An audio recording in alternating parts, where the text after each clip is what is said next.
Hey, it's Jonah Jones here, and in this video, I'm going to show you how to tag MP3 files for your podcast episodes or audiobooks. You'll definitely want to do this because it makes your product look much more professionally produced, and people will take you more seriously. You'll notice here that with my podcast episodes, their metadata is loaded. When I look at them in Windows Explorer like this, and choose to view them as a list, the metadata is present right here. And when I play them on an iPod or an MP3 player, their metadata also shows up there, along with the picture of the cover art. This also helps the listener in classifying and organizing the content on their iPod or MP3 player.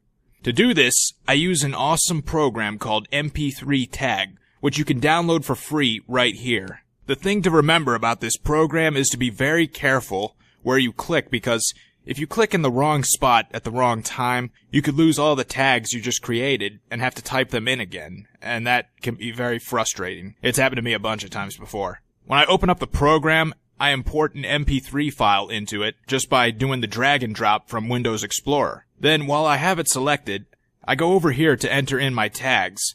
The first thing I enter in is the title of the episode. So for this one, I have Unfair Edge Episode 8, the 10 sources of online passive income.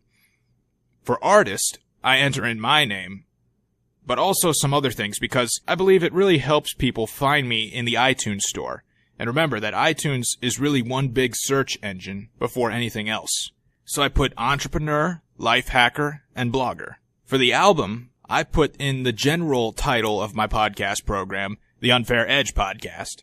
And here, I also enter in some extra stuff to serve as keywords like life hacks, passive income, entrepreneurship, and web traffic. Then I punch in the year, and then podcast for the genre. In the comments section, I just write a brief general description for what this particular episode is about. So for this one, it's Jonah reveals, describes, and discusses the 10 different sources of passive income that can be earned online. Then for the front cover image tag, I right-click on the box and click Add Cover. From there, I select my podcast cover art, which is the same one that I have uploaded to iTunes. It's 1400 by 1400 pixels. Now, then once I have all of that here, I go up to File and click Save Tag, and then it's ready. Once I look at it over here in Explorer, I can see the new tags added, and this helps users in both Explorer and their MP3 devices classify and organize the file. Now, you don't have to go through all of these steps every single time that you want to tag an MP3 file, as I'll demonstrate right here.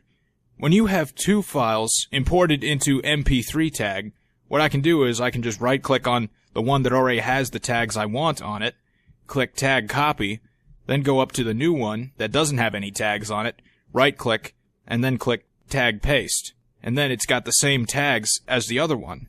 The only thing that MP3 Tag won't do is rename the file name itself. For that, you'll have to do it the old-fashioned way and right-click on the file, click Rename, and type in the new name to rename it. I like to just title them Unfair Edge EP1 or EP2 and so on, so that they get lined up and organized in the chronological order that I produced them in.